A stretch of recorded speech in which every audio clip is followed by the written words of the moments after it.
بسم اللہ الرحمن الرحیم۔ السلام علیکم معزز طلباء کرام، آپ سب کیسے ہیں؟ آج ہم نور الانوار کے سبق نمبر 48 کو پڑھیں گے، اور آج کے سبق کا عنوان ہے 3 تفریعات اور 3 دلائل۔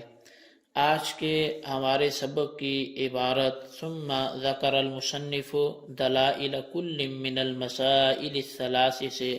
شروع ہوتی ہے۔ آئیے سب سے پہلے عبارت پڑھ کے اس کا ترجمہ کرتے ہیں، اس کے بعد اس کی وضاحت کی طرف بڑھتے ہیں۔ مصنف علیہ رحمہ 7 تفریعات کے اور بیچ میں کچھ اعتراضات و جوابات کے ذکر کرنے کے بعد لکھتے ہیں ثم ذکر المصنف دلائل کل من المسائل الثلاث۔ پھر مصنف یعنی ماتن نے 3 مسائل میں سے ہر ایک کے دلائل کو ذکر کیا۔ فقال عملا بقوله تعالی فإن طلقها فلا تحل له، پس ماتن نے کہا عمل کرتے ہوئے اللہ تعالیٰ کے قول فإن طلقها فلا تحل له پر، وأن تبتغوا بأموالكم، اور اس پہ عمل کرتے ہوئے وقد علمنا ما فرضنا علیہم، اور اس آیت پر عمل کرتے ہوئے۔ فقوله عملا تعلیل لقوله صح ایقاع الطلاق، پس ماتن کا عملا کہنا یہ صح ایقاع الطلاق کا جو قول تھا اس کی علت بیان کرنا ہے، اور یہ علت علی طریق اللف والنشر المرتب، یہ جو علت بیان کرنا ہے یہ لف و نشر مرتب کے طریقے پر بیان کرنا ہے۔ فقوله فإن طلقها فلا تحل له ناظر إلى المسألة الأولى، اور ماتن کا یہ کہنا کہ فَإِن طَلَّقَهَا فَلَا تَحِلُّ لَهُ، یہ والی جو آیت ہے یہ پہلے مسئلے کی طرف نظر کرتے کے اعتبار سے، پہلے مسئلے کی طرف نظر کرنے کے اعتبار سے ہے۔ وَقَوْلُهُ تَعَالَى أَن تَبْتَغُوا بِأَمْوَالِكُمْ نَاظِرٌ إِلَى الْمَسْأَلَةِ الثَّانِيَةِ، اور اللہ تعالیٰ کا یہ فرمان کہ تم اپنے مالوں کے ذریعے تلاش کرو، تو یہ دوسرے مسئلے کی طرف نظر کرنے کے اعتبار سے ہے۔ وَقَوْلُهُ قَدْ عَلِمْنَا مَا فَرَضْنَا عَلَيْهِمْ نَاظِرٌ إِلَى الْمَسْأَلَةِ الثَّانِيَةِ، اور یہ کہنا وقد علم، یہ ناظر الی المسألۃ الثالثۃ، یہ کہنا اللہ تعالیٰ کا جو فرمان ہے قد علمنا، ہمیں معلوم ہے، ما فرضنا، کہ ہم نے جو ان پر ان کے ازواج کے حوالے سے مقرر فرمایا، یہ مسئلہ، یہ قول بیان کرنا یہ تیسرے مسئلے کی طرف نظر کرنے کے اعتبار سے ہے۔ وقد بینت کل ذلک بالتفصیل تحت کل مسئلۃ فتأمل، اور تحقیق ان تمام مسائل میں سے ہر ایک مسئلے کے تحت میں نے اس کی تفصیل کو مکمل طور پر بیان کر دیا ہے، تو چاہیے کہ تو وہاں سے جا کر اس کو دیکھ لے۔ جی طلبہ کرام، یہ ہمارے آج کے سبق کی عبارت اور اس کا ترجمہ تھا، اور اصل میں در حقیقت مصنف علیہ رحمہ جو ماتن ہیں نور الانوار نہیں بلکہ المنار کے جو مصنف ہیں، تو وہ یہ فرماتے ہیں عملا بقولہ تعالی۔ اب انہوں نے 3 آیات یہاں پہ لکھی ہیں، تو چونکہ آپ کو پتہ ہے کہ خاص کے حکم پر پہلے کچھ تفریعات بیان ہوئی، پھر بیچ میں سے اعتراضات جوابات کا سلسلہ شروع ہوا، پھر دوبارہ سے تفریعات بیان کی گئی، تو اب جو صاحب منار ہیں وہ جو بعد کی تفریعات بیان کی گئی ان کے حوالے سے وہ جو آیتیں وہاں تفصیل سے بیان کی گئی ان کو یہاں پہ بیان کیا ہے، اور یہاں پہ اس کا ذکر کرتے ہوئے آپ نے ان 3 تفریعات پر دلالت کرنے والی کچھ آیات کو، یعنی 3 آیات کو یہاں پہ ان کی طرف اشارہ کیا ہے۔ اور چونکہ صاحب منار نے امام شافعی کی طرف سے وارد کردہ اعتراض اور ان کے جوابات کے بعد 3 تفریعی مسائل ذکر فرمائے، یعنی پہلے تو 4 ہو گئے نا، جب تک امام شافعی علیہ رحمہ کی طرف سے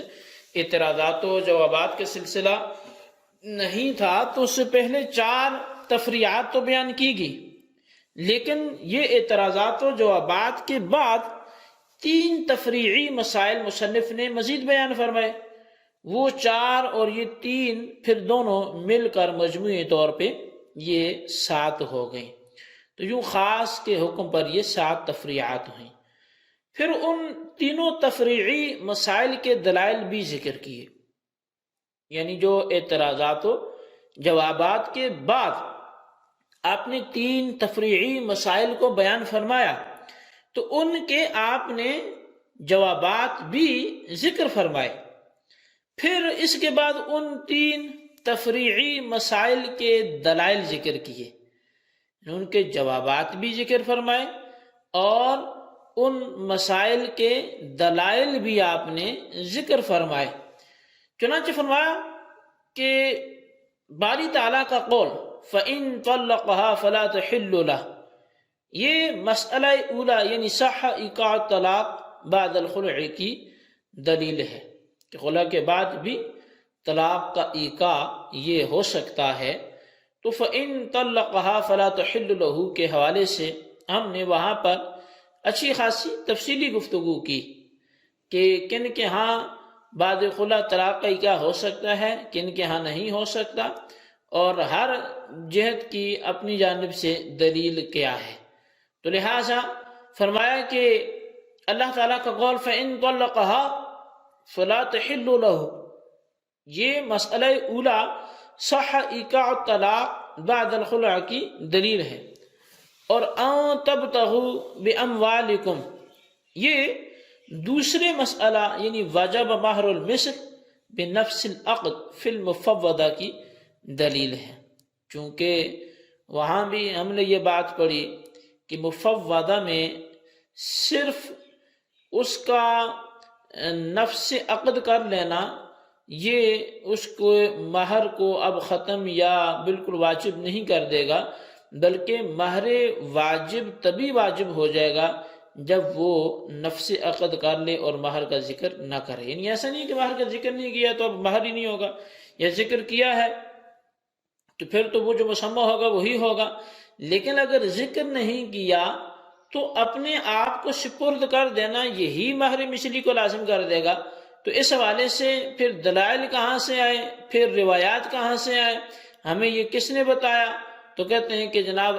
تبتغوا باموالکم، یہ دوسرا مسئلہ ہے جہاں وجب اور محل بنفس العقد فی المفوضہ کے حوالے سے دلیل اس کو بنایا گیا۔ اور چونکہ یہ 2 مسائل ہو گئے تو مصنف علیہ رحمہ نے فرمایا کہ قد علمنا ما فرضنا علیہم، یہ جو تیسری آیت ہے تو یہ تیسرے مسئلے کا جو ہے وہ اس کی دلیل ہے۔ وہ تیسرا مسئلہ کیا تھا کہ کان المہر مقدرا شرعا غیر مضاف الی العبد، کہ جو مہر ہے وہ شرعاً تو مقرر کردہ ہے، بندے کی طرف منسوب نہیں ہے۔ اب یہ جو فرمایا گیا کہ تحقیق ہم نے جان لیا جو ان پر فرض کیا، تو اب قد علمنا ما فرضنا علیہم تیسرے مسئلہ کی دلیل ہے۔ شارح نے ہر دلیل کو ہر مسئلے کے تحت تفصیل کے ساتھ ذکر فرما دیا، ہر دلیل کو ہر مسئلے کے تحت تفصیل کے ساتھ ذکر فرما دیا، اس کا ذکر پیچھے گزر گیا، لہٰذا اس کے اعادہ کی ہمیں پھر سے وہی سارے کلام کرنے کی ضرورت نہیں ہے۔ آپ پچھلے اسباق کو دیکھ سکتے ہیں، وہ چیز وہاں سے سمجھ آ جائے گی۔ البتہ شارح نے کہا کہ ماتن نے مذکورہ تینوں دلیلیں لفظ و نشر مرتب کے طور پہ ذکر کی ہیں۔ اب لفظ و نشر مرتب کیا ہوتا ہے؟ تو یہ کئی دفعہ ایسے ہوتا ہے کہ ہمارے بڑے بڑے طلبہ کو یہ بات پتہ نہیں چلتی، تو توجہ کیجیے گا، لف و نشر مرتب کا جو مفہوم ہے وہ یہ ہے کہ ترتیب وال جو مسائل تھے وہ ان کے دلائل کو عین ترتیب کے مطابق بیان کرنا، چونکہ یہاں بات دلائل کی ہو رہی ہے تو اسی لیے وہی بات کی جا رہی ہے، ورنہ کوئی بھی چیز ہو جو پہلے اس کا دعویٰ کیا گیا اب اس کے دلائل آ رہے ہیں، تو جس کا دعویٰ پہلے تھا اس کی دلیل بھی پہلے، جس کا دعویٰ بعد میں تو اس کی دلیل بھی بعد میں، اور اگر اس کا الٹ ہو جائے کہ جس کا دعویٰ پہلے تھا اس کو دلیل آخر میں مل رہی ہے، اور جس کا دعویٰ آخر میں تھا اس کو دلیل پہلے مل رہی ہے، اگر ایسا ہے تو یہ لف و نشر مرتب نہیں ہوگا، یعنی دلائل کی ترتیب مسائل کی ترتیب کے عین مطابق ہو۔ اللہ تبارک و تعالیٰ سے دعا ہے جو کچھ ہم نے پڑھا سنا اسے یاد رکھنے کی توفیق نصیب فرمائے۔ آج کے سبق کو خلاصتاً اپنے رجسٹر پر نوٹ کریں اور بالخصوص ان سوالات کے جوابات دیں۔ سوال نمبر 1 یہ ہے کہ لف و نشر مرتب کیا ہوتا ہے اور غیر مرتب کیا ہوتا ہے، فرق بیان کریں۔ سوال نمبر 2 یہ ہے کہ ما قد علمنا ما فرضنا علیہم، یہ کس کی دلیل ہے اور کیا ثابت ہوتا ہے، تحریر فرمائے۔ اللہ تبارک و تعالیٰ سے دعا ہے جو کچھ ہم نے پڑھا سنا سے یاد رکھنے کی توفیق نصیب فرمائے، آمین بجاہ نبی الامین صلی اللہ علیہ وسلم۔